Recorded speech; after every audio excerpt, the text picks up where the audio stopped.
kuthiwa igagulela kwezinye zezinto, kodwa kungcono ukuthi asichazele ukuthi kusukaphi, ngoba kuningi okujivazayo okungamanga nokugcina sekuthuke kabantu. Ubaba uMsweli khona umuntu ozwamthuka wathi wadlela unkosikazi nani embhedeni angazene kuphi kanjani njanyana. Yebo siyakwazi ubaba uMsweli wakwakushera lokho, kodwa akusiyona into engakhulunywa abantu abangangathi ama-born free. Ncukumana mfoka Miyaza, kubhlungu kuyaqaqamba. Ingwenya ubaba uMsweli ubaba kwabaningi, ubhuti kuthina, okubhlungu umuntu futhi engimaziyo personally, engisondelene naye, engaziyo ukuthi akasoze enza into yokuhudulela isithunzi somunye umuntu. Ngiyacabanga ukuthi leya visit yakhe mhlambe iqopheke engxenyeni ethize eyodwa. Okubhlungu ke mina ngizwela bonke abathintekayo, ngaba umculo uMthandeni naye igama lakhe elithinteke kabi, ngaba ungizwe kube ubaba uMsweli obeye ngokuhlukile. Kodwa ke sodedela umndeni ngoba uSigwebo Sentambo uqinisile motho umalume wakhe uyena ongachaza kangcono ukuthi kwenzekeni, udaba lumi kanjani kanje. Ngiyazi ukuthi abantu bakithi bathi mase bezizwile kahle istory ngobunjalo baso bakwazi ukuthi behlise umoya, bahoxise ezinye zezinkulumo ezilumelayo ezikhulumekile umuntu ofana nobaba uMsweli. Akekho ekufanele ajivazwe athunazwe ehliswe isithunzi, ngaba umculi kungaba ubaba wekhaya naye ulekelela indlela ayelekelela ngayo. Ngiyabonga kakhulu Qhawela Maqhawe. Noma uyihlaba esikhonkosini ulokhuzana ubaba uMsweli umuntu osemphakathini noma ophila ngomphakathi. Ngicabanga ukuthi okuningi akumele masizwe izinkulumo kube khona izinkulumo ezisuka ngasesayidini lapho kuthiwa zehlukanisa umphakathi, ngoba unendima usemlandweni kakhulu ngobubele bakhe ukusiza umphakathi, esebenzisana futhi nomphakathi. Kuningi kakhulu nje siyamhlonipha. Kumina futhi ngicabanga ukuthi uyangizala njengawe Mbongo. Ngicabanga ukuthi uyangizala ubaba uyikhona konke. Kuningi kumele ukuthi sikulungise ngoba siphila khona la. Phela mahlala kwa social media Mbongo sesiwumndeni noma sesiwumphakathi owazanayo.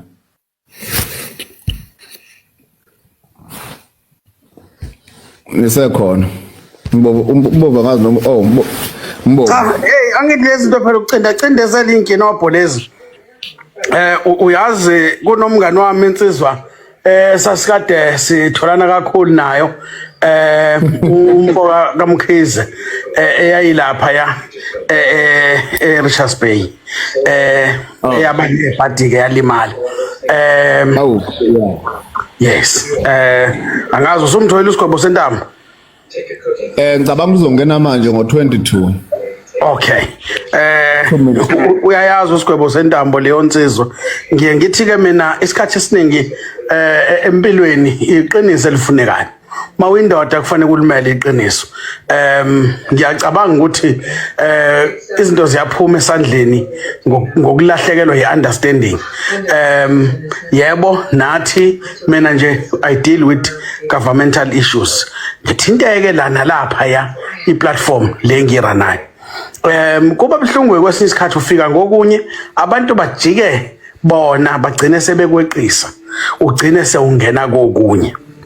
Mhlambe kuyobaleka ukuthi sizame nathi ukuk-avoida ngoba uzithola ugaxela ungaqondile, ngoba ngiyacabanga ukuthi kubhlungu ngempela ukuthi umuntu ofana neNgwenya ubhuti Ayanda ngiyazi ukuthi uneutral njengami, akanacala noma akanasayida alithathayo. As much as usukufisa ungisho ukuthi umkhonzile akufanele kodwa ukukhonza kwakho lo mkhonzile kugcina kujivaza. That's a problem. Iphutha nje ngilibeka lapho kuphela ukuthi ujivazeke ngephutha uMthandeni akufanele, ngoba naye ngiyacabanga ukuthi wayeye ngesihle. Uyabo? Angiboni ukuthi khona ekushilo ngoba kubhlungu ukuthi naye akhulunyelwe ngashongo lutho ngoba kukha kusho. Uyabo? So ziningi izinto ezibabhlungu ukuthi wonke umuntu uye ngoba phela kukho kushiwo umsweli okade kukhulunywe ubaba i-legend, the living legend nayo kwesinye isikhathi ukhuluma unganaki kanti inkulumo ayisohlala kahle. Kunensizwa enye engangizwana nayo ngiselapha eGoli umfoka Jimbliza unkalankala eyasithela isiyadlula emhlabeni yayithi Mbovu ngisho ngathi umthakathi ngiyofala ufa khona mina ngingomunye wabantu abakholelwayo kuwena nalaba ke ozwa betalapha noma bejaha Lokhuzana obhuti Ayanda izathu nje zi-obvious abantu mabemthanda umuntu bekholelwa kuyena ungalinge umphazamisa ngoba umphazamisa uzwakala ngathi usendleleni yakhe ungayithola usubhekana nenkingi isidingo singekho into nje leyo elapho kodwa ngiyacabanga ubhuti Ayanda ku-social media i-understand lento ukuthi la omunye umhlaba lo umuntu ukudilika ngendlela athanda ngayo ngezokwenza lutho kodwa nje abantu abehlisa imoya izolungiseka somcela nobhuti Ayanda asondele sikhulumeni ngiyacabanga ukuthi nabanye abathintekayo kufanele bacela ikhulume nje emoyeni kube into ekhulunywayo kudlulwe kuyona besithi ke mhlambe ingalungiseka kalula ngaleyo ndlela. Ngiyabonga. Nomafu ususho okuningi sisakhona la kulento zanene ngibone ngilana mangibheka la enkolombeleni engathi ubaba uLokhuzana uAyanda naye uzoba nesithangami sakhe mhlambe sabe indaba noma mhlambe namakhamera ngisazi nini asikwazi ukulindelekile ngoba nami ngithathe ngakhomenta mangikhomenta kudlulele kwabantu abaningi and abantu esikhuluma ngabo banabantu abakhula kubona ubaba Ayanda ke neutral umuntu wawona wonke umuntu ngokwami ukwazi bese kuba futhi ke umthandeni uyi-artist unabantu ke ayimfivilithi kubona abamkhonze ngaleli izinga lelingale kubalekile ukuthi mangabe kunezinto ezikanje esikwehlukanisa umphakathi sikwazi uku-engage. Ngisazobingelela uLokhuzana ngiyafisa ngabe Mbovu ngikhohliwe yazi ukuthinta ubaba uNongalo la emini kodwa makunendlela singake simizame kodwa akukho mhlambe engicabanga ukuthi engakusho kulesi sikhathi lesi sengakakhulumi ubhuti uSigwebo ngoba kunezinto eziningi mhlambe ezibalekile engicabanga ukuthi kumele ukuthi sizazi ngoba le nkulumo ayiqali njengoba nje sivela ngalolu hlobo lolevele ngalo bekwabakhona ama-podcast ney'ndawo ethizeni kwavela babuthwa lofu ekhala ngezinto ezithile khona lapho engizwe ngathi khona izingane zakho nade khuluma izingane zakhe zayekhalile ukuthi azikufuna ukuthi engathi ngisho noma kuzokwenziwa lento yayenziwa engathi umthwalo wagcina usukuyena kuningi okukhona kodwa ngoba ukhona uLokhuzana uMalomdennis ubhuti uSigwebo kuhle ukuthi into sizwe from the horse's mouth yasekhaya ukuze izovala ukukhuluma. Bhuti uSigwebo bhuti omdala ngicela ukubingelela ngikwamukele futhi kulo live. Ngiyabonga. Yebo ngiyabingelela. Njani baba uMbomvu?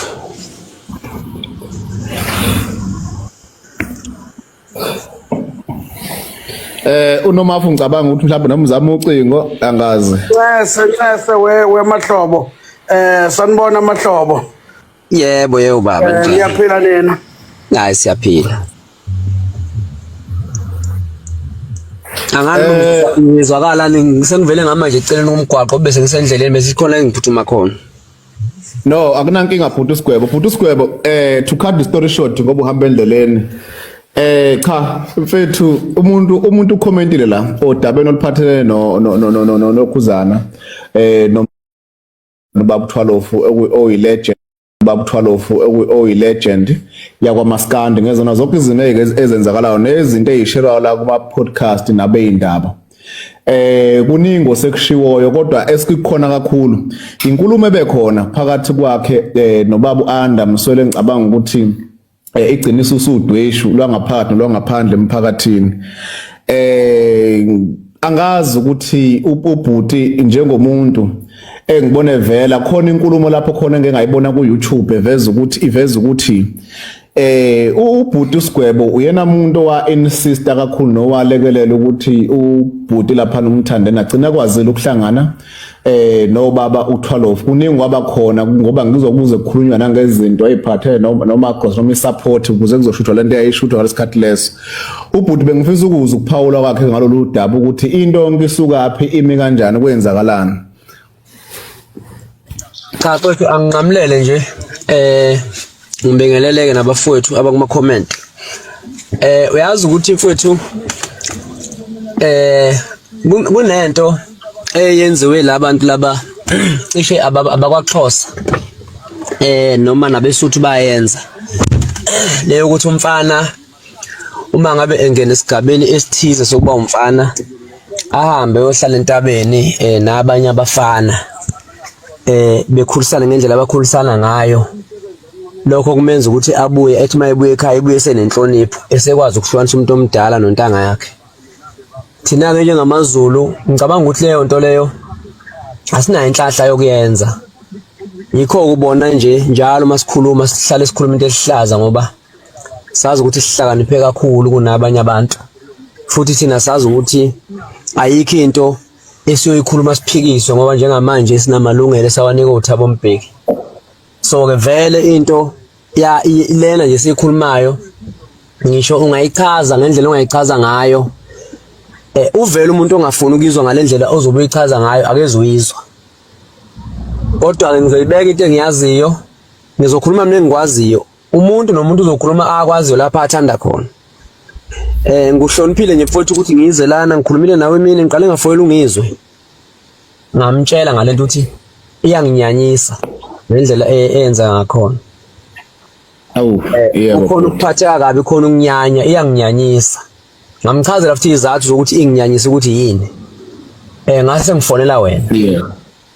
Kunomuntu ke mina lingashonela ngangamfonela ngalokho umhla ka1 ngoba nanoma yini engisuke ngicabanga ukuyenza mangabe ithinta nje ukuthi izothinta abantu noma bethinta umphu umculo ngiyangimtshela. Yebo futhi Oyethu uyabona ubaba Anda Msweli akukhona lincane iphutha kule nto. Ngisho ngabe uyibuze ngayiphi indlela le nto akukho lapha wrong khona. Ngisho ngabe uyibuze ngayiphi indlela le nto akukho ubaba uMsweli lapha wrong khona.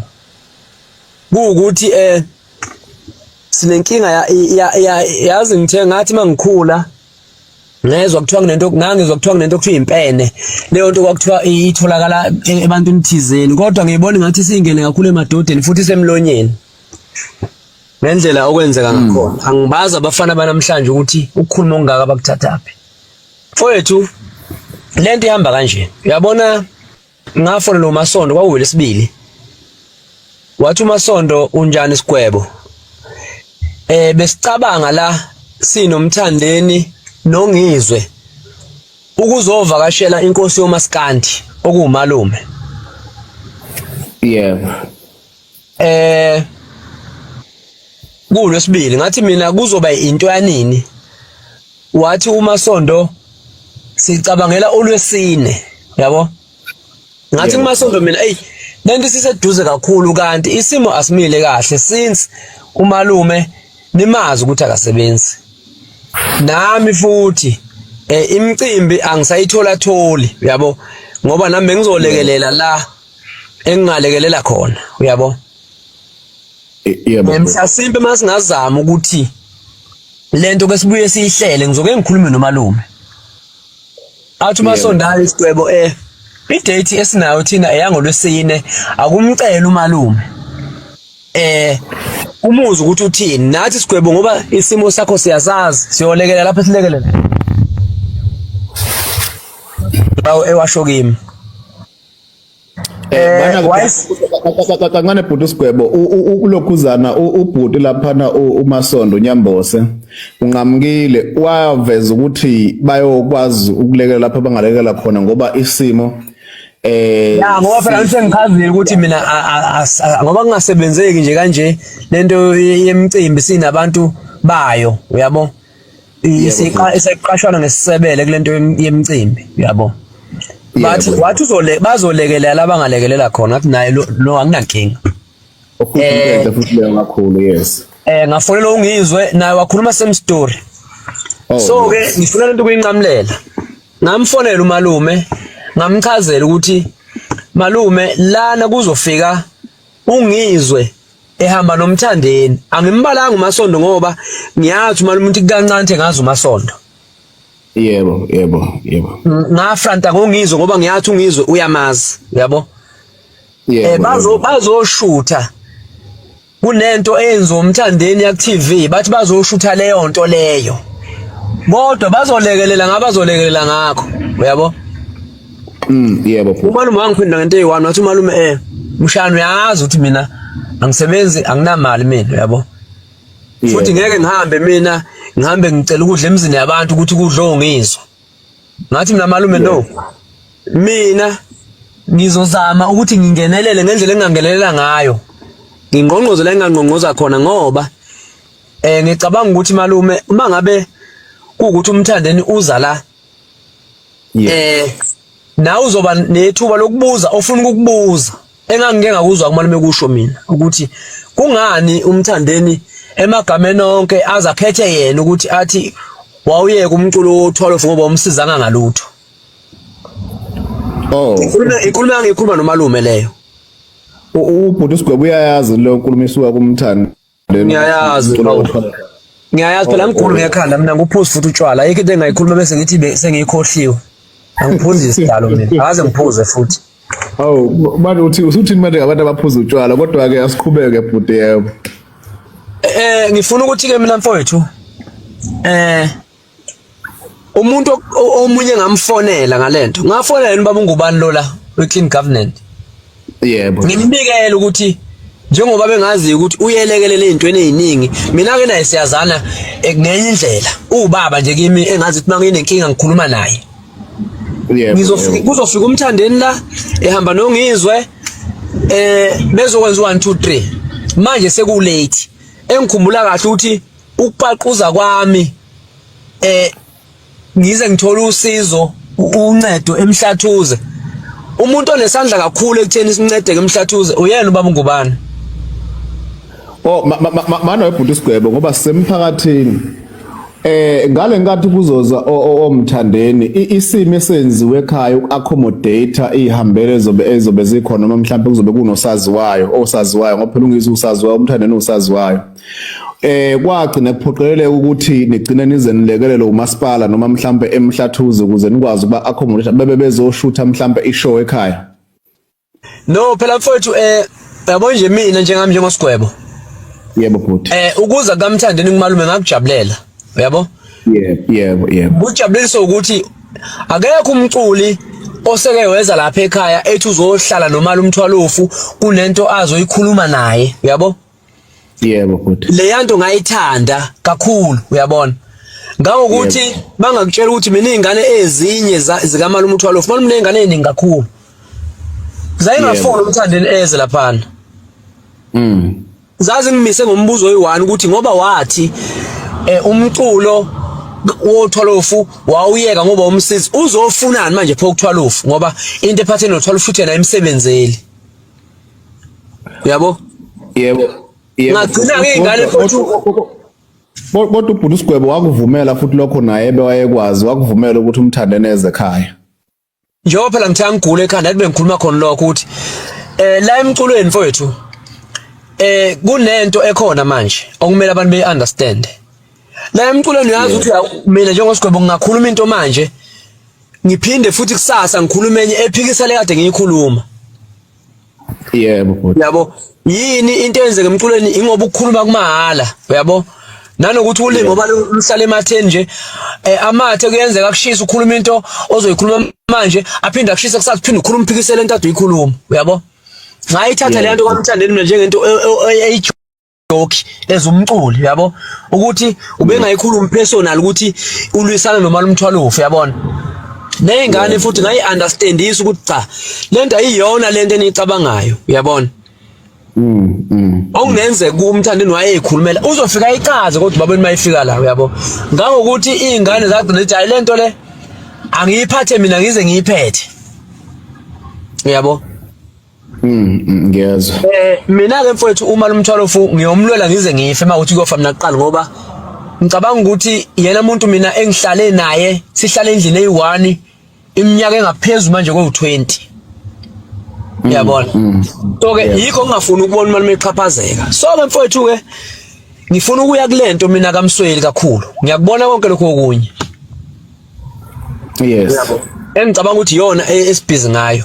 Futhi sayithola inkomo kwenzeka akunankinga. Into engayisho nazo nabulala ngisho inkomo. No mfowethu vele mangabe nje umuntu obahloniphayo abantu sazi isintu nesizulu. Umuntu mawuzovakashela umuntu omhloniphayo noma omkhonzile wenza lokho kusemandleni akho uyabo. So kumasipala ke ngokuthi sasike sithi ayisithengele igrocer nani ngathi sekulanjiwe manje lapha ekhaya. Sasenzela thina ukuthi abantu bedle ngoba sasathi okay hayi ukuthi sasingehlulwa into ezodliwa umthandeni nongizwe cha. Kodwa sasathi masingathi kuza umthandeni ngakithi kunenqaba yabantu abazofika lapha ekhaya njengoba kwenzeka vele uyabona. Yebo. So sasenzela leso simo leso esikanjalo. Yabulawa inkomo ngase ngiyamtshela uMasondo ngizocethi ngizomgada mina umalume ukuthi nifike ese right engakaphuzi ngoba umalume mangabe sephuzile yonke into enzobe niyikhuluma naye kuzose seyikhohliwe umalume yonke lonto. Uyabona? Because umalume usemdala uyabona. Yebo. Uma sephuzile futhi uzokhuluma noma ngayiphi indlela kungenzeka abanye begcine sebephoxeka uyabona ngoba umalume ukhuluma noma kanjani uyabona. Yebo. Wathi uMasondo isikhathi bazosigcina. Umalume mina ngahlala naye ngimgadile kwaze kwashaya u12. Ngabona ukuthi angikwazi phela ukugada umuntu omdala awontanga yakhe bayaphuza ngapha selo ngimgadileke manje ebe eyazi ukuthi unotshalo wakhe akubonile ngikuthenga uyabo. Yebo. Ngamnyaka kumalume baze bafika ngo2 ke uyacabanga umuntu oyiphuzela nje ugoloko nje ongaphuza ubhiyo uphuza nje ugoloko ukuthi mangabe ezoqala ngo12 kushaya u2 uzomfica senjani uyabona ngaphezulu umdala lo muntu uyabona. Yebo. Vele usukhuluma wedwa uyabo. So mfowethu bashutha nomalume bangibiza futhi udaba seluphatho bangibhize emabhodweni lapha na mina bangibiza ngafike ngalalele ngangulalela ngasuka futhi ngahamba ngayibuyelele emabhodweni uyabo. Ukufika kaBaba Andamsweli akuyena uAndamsweli ukhuluma indaba kaMthandeni umalume ukhuluma indaba kaMthandeni futhi akakhulumanga ngomthandeni ukhulume ngongizwe uMsweli yabo. Yebo. Umsweli mfowethu mangabe ukufika kaMsweli miyeza ngeke nginitshele zonke indaba njengabantu bafowethu ababuye bebengathi bazintatheli futhi abenzazi zonke ngizokhuluma lokho enikufuna kuphela manje. Unakho akunakho okunye engikwaziyo engikutholile ngizwile ukuthi ubaba uMsweli ngoba kade ekhona ufike walekelela umalume ngesamba esingaphezulu kwemali enganiselwe yenkomo angazi bathe ethi 10 kuyaphezulu angisho ukuthi kuconfirm lokho kodwa ngizilo nje ukuthi kushiwo naye lapha dengizwa khona ukuthi lapha endlela ehamba khona uhambe wacoshele ebhakedeni lakhe wasiwashima le ukuthi 10 to 15 kuyaphezulu into kanjalo ukulekelela umalume mhlawumbe ukuthi abone kwezinye zezinto lapho kushoda khona ilokho bengisakuzwile bese kuba ne-interview but of which ngikhuluma ngento ekade i-off cameras ukuthi uthe uAndamsweli engashuthwa ngikutholile ngisabuze mina ngithi ngizoba nohlobo lo live olukanje lapha ade ngithola khona angazi ke lokho kwaziwa oSigwebo naye umalume ngoba kade bekhona ekhaya of which bekuwubuntu ke uma bevakashela umuntu ongasasebenzi njengawo umalume bekukuphila kakhulu ngoba umalume wakhala even nakuma podcast ngaphambilini wathi ngoba kade kuza umcimbi yena eseka nje bekube kubi kuze kwadingakala ukuthi anxenxe somewhere abantu abathize ukuthi bazame ukuthi bamlekelele ukuze ezokwazi accommodate abantu abazobe besekhaya. Lokho engikushoyo ngikhuluma iqiniso mawukuthi mhlawumbe kunomuntu objectayo ngicela ukuthi angiphikise with fact mangabe kungenzakalanga ngoba abantu bayabuka la and abantu baphinde babe izintatheli nabo ngokwabo. Ngiyabonga. No Miyeza ngifuna ukuthi ke mfowethu yabona futhi ukufika kaMsweli bekunomncwabo kaBaba oshaya isigince ngayeni zoma Yebo. lapho okukhulume khona ubhuti uSomnandi ekhuluma ngama legend. Yebo. Okushuthi ngicabanga ukuthi uSomnandi ke umuntu loyana engingakholwa ukuthi unenxa nomalume futhi engazi ukuthi uhlala efisela umalume izinto ezinhle. Okushuthi igama lika malume ushuthi akalithintanga lapho. Kwase kuba nabantu abangenelelayo ukuthi akangakhohlakali umalume Mthwalofu, akangakhohlakali futhi ucela zemnike. Eze abantu abama legend, uyabona? Ubaba uAnda Msweli-ke ungena kanjalo kulento mayibona kulokhu kukhulunywa kuze kucommentwe nasezintweni zakhe epageni lakhe ukuthi ubaba uMsweli kusamele kayobheka uThwalofu, uyabo? Isimo saThwalofu asihambi kahle kubhala abantu bepageni lika baba uMsweli. Ubaba uMsweli kusefonela mina. Usefonela umunye ubaba angisathi ubaba uZondi. uZondi lo wama driving school eThekwini. uZondi usefuna inamba yami uZondi uyithola kuZimdola. Sebeyangibuza ke ngomalume ngiyabatshela isimo samalume asikho sihle. Since kuumuntu ongasasebenzeki nami futhi ngingasakhona ukuthi ngibizwe emcimbini nemicimbi engibizayo sisebenza ukunderstandiswa into eyenziwayo. So sengize ngathi sathi ngivele ngiphume kulezi zinto zomculo nami ngihlala ekhaya ngiphile ngendlela engizophila ngayo. Uyabona? Yebo. Wayesengitshela lo baba cha kade ekhuluma noMsweli bafuna ukuzobona umalume belekelele lapha bangalekelela khona since kuumuntu ophila ngokudla amaphilisi manje okungamele ngempela okungathiwa ibreakfast akanayo ekseni. Uyabona? Ngase ngithi mina baba ningeza nizoza nini? Wayesethi ayizoke efonele uMsweli. Wamfonela uMsweli bangifonela sebebobabili. Bathi sizofika kusasa. Ngathi kubaba uMsweli ngizocela ningazise isikhathi ukuze ngizogada umalume engaphuzi ngoba umalume mayeke waphuza uzosuka khulume ngenye indlela. Uyabona? Kanti mina ngiyayihlonipha indlela osebenza ngayo baba uMsweli. Akumelanga ke bese ngathi manje kwafika umculo kaMaskando oyilegend wazolimaza indlela yakho yokusebenza. Uyabo? Yebo. Nenhlahla ubaba uMsweli wangihlonipha mfowethu wangithatha la empangeni. Ekseni wathi asambeni sengimalume ngathi mina ngicela siqale enkosini. Siyobika enkosini ngoba yonke into esukuyenza umalume even nje umthandeni ngahamba ngobikela inkosi bezofika. Uyabo? Ngoba umalume thina ngakithi obuka ubaluleke kakhulu mhlambe bengangamnaka abantu bakwezinye indawo thina umalume ngakithi ubaluleke kakhulu ukuthi ayikho into ongayenza ngumalume ngempela bese nje ngempela ukuthusa uyenzile nje usuyenzile yabona. Siphila nje kanjena uyabo. Yebo. Masifika futhi kumalume ubaba uMsweli afika athi ngidlala isicephu phansi nesithatha isicephu ngisendlala bekuyimina nomalume sobabili ngidlala isicephu phansi. Avula ibhakede athi ucela ukuthula uNkunzembongolo abantu kade ngihambe ngokucelela inakhunjane kubo into yokuthi uphile akaze ngize ngiyibale niyosala niyibala ngoba angifuni ukuyishutha. Uyabona? Ngoba mangayishutha ngizobe sengikwehlisa isithunzi. Wayithulula le mali ba uMsweli estation yayi no 10 rand nje abaningi no 20 rand no Hlweza. Uyabona? Yebo. Sayigoqa nesicephu sayibeka eceleni wayesebuza baba uMsweli ukuthi yini iNkunzembongolo ongathanda ukuthi ngikhulume ngitshela abantu ngawe since umuntu ongasaphathekile kahle ngokuphila empilweni nangendlela ke nje ukuthi ophatheka ngayo ngomasipala bangakini abangakunakile ngakhona. Uyabo? Yebo. Wakuveza umalume akuveza kodwa wayesethi ngisacela enkulumeni ozongibuza yona Msweli wayembiza ngesithakazelo. Ungamshiyi uNjomane wasemhlathuze ongisize ngokungithengela inkomo ka17,000 nihlaselwe ungizwe nomthandeni. Inkulumo kaMalume leyo ngikhuluma kaMalume leyo ungakashuthwa. Uyabo? Yebo. Kuthi ngizocela mawungibuza ngifuna ukumbonga lo muntu ngoba wafihla izinqe zami noma ihlazo lakithi. Uyabona? Wewubhuti uSigwebo ikhona igama la elisebenziswa umalume lokuhlasela ngicabanga ukuthi walizwa lingakabikho on cameras. Abantu bakuhlasela kanjani nivumelene ukuthi niyabonana futhi ngesihle ngoba mawususebenzisa igama ukuhlasela sekungenye ukuthi akakuvumi ukuthi beze.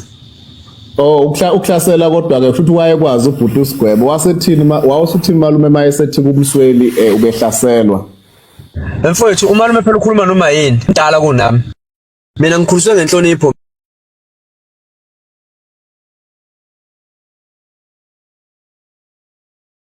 uyaphoxa noma manje kunabantu asebagxeka. Ngiyamazi mina umalume. Yabo? Hayi, ngizwa kahle bhuti futhi ngiyabaza abantu Nawe miyeza phela musuna ukungibuza imibuzo manje engayi-understand uma ufuna ukubeka lento mina ofuna ukuyizwa ngiphume kulento yabona. All right bhuti ngiyezwa ngilalele.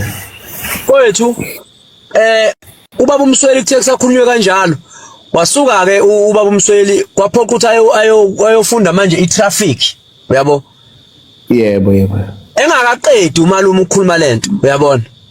Yebo. Uma ngabe esebuya uMsweli wathi kumele aphuthume eThekwini. Kunesimo ngeke siphuthume eThekwini ngicela ukuthi sishutheni mashinyane ngane yami siphuthume eThekwini, uyabo? Yebo bhuti. Engakezwa uMsweli ukuthi umalume omthandeni babezokwenzani, uyabo? Yebo. So indlela mfowethu uMsweli abuza ngayo, ubuza njengomuntu oshiye vele indaba ithi anafanele kubongwe lapha. Yikho ebuthi omthandeni babezokwenzani, uyabona? Yebo. Vele ke umalume mfowethu angifuni uqamba amanga. Umalume vele akathi omthandeni babezokwenzani. Oh. Akazi vele. Ngoba bamfica vele umalume ephuzele. Wakhuluma ekukhuluma, uyabo? Umalume mina izolo ngizathi malume ngicela silibuke lolu hlelo lukaMthandeni luzongena ngo5:30 uyabo mhla simpeke ebese uya understand ngoba bakufica vele kulesi yasimo ayikho ivideo futhi eyavela ukuthi nayo inkulumo kade uyikhuluma uyabona kufaneleke malume ungazi ukuthi kwakumele uphendule uthini uyabona Yebo bhuti. yakhuluma yakhuluma kunenkulumo eshiwo ungizwe lapha ethi ngilethe nayo inkosi yoMaskandi utshela umalume. Oh, ifuse befike nomthandeni. Isho lapha ku TV. Ngizela naye inkosi yoMaskandi, uyabo? Umalume ubuza mina ukuthi awukahleke emshana. Mangithi lo mfana uyezofuna ukuba inkosi yoMaskandi, ngirong nguphi ngoba nangu lona ahamba naye. Uthi ulethe inkosi yoMaskandi utshela mina. Kwakumele ngithini ke mina umuntu mayisho njalo. Ngoba wayezongibika ethi njengamanje angiseyona inkosi yoMaskandi. Inkosi yoMaskandi manje inansi. Ilapha athi malume yikho phela ngizenza mina ngoba phela usuze wayibeka ke mfana kufanele kuye emsakazweni ngihambeke ngiyokubeka uyabo sekusho umalume lokho uyabo kodwa nje bafowethu vele into emhlophe ingcoliswa ibala elimnyama kodwa sayidini likaMsweli ngisaqala imkhiba uMsweli kulento ubaba uMsweli akekho umuntu ongamazi ukuthi usiza abantu uyabo nanokuthi udla imali yama donation ngicabanga ukuthi sikuzwa ngabafowethu laba abazi kakhulu kunathi uyabona mina nje ngaye ngafaka ebhakedeni lika baba uMsweli uma ngabe seyibuye ezosiza ekhaya nginalento ukuthi okay lento ukuthi uphosa ngenhla umukele ngezansi iyenzeka manje ngoba naleli bhakede selihamba liyabuya lizaphi lize ekhaya manje lizosiza ekhaya nawe kini liyosiza mase kunenkinga angingathi bafowethu umuntu uma ngabe ngempela ungakehlelwa zinkinga eyidinga ukuthi usizwe abantu bese uhamba uthuka abantu yabo even nana lento kaMthandeni uyabona abafana bakithi lento kaMthandeni leyanto yaba inhle ayibanga nacopho ndawo right umalume uyikhulumile ngendlela ayikhulume ngayo nangendlela yena ayi understand ngayo uyabona asikho ukuthi manje lokho kulwiswa uMsweli kulwisa umalume abantu abafuna ukulwisa umalume abalwise mina ngoba imini engavuma ukuthi uMthandeni naye lapha ekhaya webhuti uSigwebo usuzokhululeka kunento lana ilento zanile oyiphakamisile umalume uthi wayengazi ukuthi omthandeni babezokwenzana kuvela futhi ukuthi umalume waze waqala ukuphuza ngabo 12 elindo omthandeni lokho ngabe wakusho ukuthi umalume wayelinde abantu engakwazi ukuyikhululekela njengomuntu omdala ngabantu ayengabazi ukuthi yini injongo yabo bezekhaya ngicela ukuyibuza nje besiba u2 uma ungizothi ngiqale ngathini nakho njalo emiyeza mangiqala inkulumo yami yebo bhuti ngitheni mina ngaconvince umalume ukuthi omthandeni ungizwe uza nomthandeni bazoshutha into kaMthandeni ye-TV oh yebo yabo yebo bazoshutha into kaMthandeni ye-TV hayi bhuti ngingabuza izinto eziningi ngathi ngiyixoki noma ngiyintatheli no kubalekile ngiyezwa mfethu into engicabanga ukuthi la esuse kakhulu uthuthuva kubaba uMsweli ukuthi abantu kade bebuza ukuthi mina amakhomanado ngwabona ukuthi kungane bebuza ukuthi ubaba uAyanda Msweli ubuza kanjani ukuthi umthandeni nongizwe babezokwenzani la uma ngabe zobona uLokhuzana uma ngabe zobona umalume lapha enye into futhi ngeke ngabona abantu bekhomenta ngayo ukuthi ubaba uLokhuzana ubaba laphana uThwalofu legend kaMaskandi iqale kakhulu ukuvelela noma mhlawumbe ukuthi bakhulume ngayo ngoba abantu bebeyijombile indaba yalaphana yentshebe le kade idlulile emhlabeni ezingane zoba bathi umuntu okade ekhona noma mhlawumbe okade evelile veza ubaba uLokhuzana ubaba uThwalofu bekuuye umthandene ngoba kade ebonakala ku trend einkundleni zokuxhumana so bese mase kusuka lapho sekulandela ubaba uAyanda Msweli usemvakashela eduzane after lento kodwa ke ungilaphile ngoba ushilo ukuthi into isuka lapha emncwabeni nama legend ubaba uThokozani la ngaye ekhuluma ngawo ngicabanga ukuthi kuyawuphilisa umphakathi lokho ya futhi mina ngokwami nje ngicabanga ukuthi futhi ungiqedile. Hayi no webhuti ake ngibonge ngesikhathi sakho nazo zonke izinto ezenzakalayo ngicabanga ukuthi nabantu ku social media kuzoke kwehla inhlamba mhlawumbe ebheke ubaba Ayanda Msweli ngoba ubaba wesizwe futhi ubaba ophila ngomphakathi nomphakathi eduzana ngazi noma ubhuti usigwebe ukhona namazi mhlawumbe akafisa ukudlulisa kwadlulisa emphakathi bese ngivala live lo ngoba after usukhulumile ebhuti anginayo into engingayisho after lokho anginalo ulwazi oluningi ngezinto eziningi ezenzakalayo bekukubuza nje lokho nalokho ngoba nami ngithuke sengikhomenta ngakho kwasho ukuthi okunye ke bengingabriefekanga ngokugcwele ngakhona konke okuyizikhala zemibuzo no ayibalekile lesikhathi lesi ngoba social media yaxova siyokhuluma nje. Cha futhi engakusho nje ukuthi into yokusiza uma lumthwalofu iyaqhubeka ubaba uMsweli uyayiqhubha ukuthi obani bathini ngasikhathi sini izoqhubeka nje yenzeke iye phambili asizakala uma ngendlela asizakala ngayo ukuthi ubani bathini akwakhe lokho asihlangana nalo masisimba thina. Futhi kunenye futhi into ekhona yokwazi ukusiza umalume ebheke eceleni bay arrange ubaba Ayanda Msweli. Ya phela ngithi kodwa manje leyo ayifuni mina nawe yenziwa uMsweli leyo. Cha hayi phela sengiyabuza ngithi abantu bayathanda ukwelula izandla kwabo phela lokho uMsweli athi ukhulumile uqedile umuntu olulisandla uzosilula ongafuni futhi ayeke. No bhuti omdala ngibonga kakhulu isikhathi sakho mfethu ngiyathobeka kakhulu kulesi sikhathi lesi angibonge kubona bonke nabantu ade bekhona kwipanel ngicabanga ukuthi konke ecacela noma ubani neqiniso lonke mhlawumbe utheni uLokhuzana umalume mayesebona ivideo le ayeyenzile ngalela webhuti ngalenkatheni omthandeni namagama futhi akawakhulumile kade senobaba uAyanda uNongalo. Hayi manje mana ndaba nale nto akekho umuntu unendaba nale nto kubantu bakithi angithi ekhaya kithi alukho uhlanya. Oh baqonda umalume. Alukho uhlanya kithi nje akekho umuntu onendaba nayo ke into ekhulunywa lapha. Thina sakwenza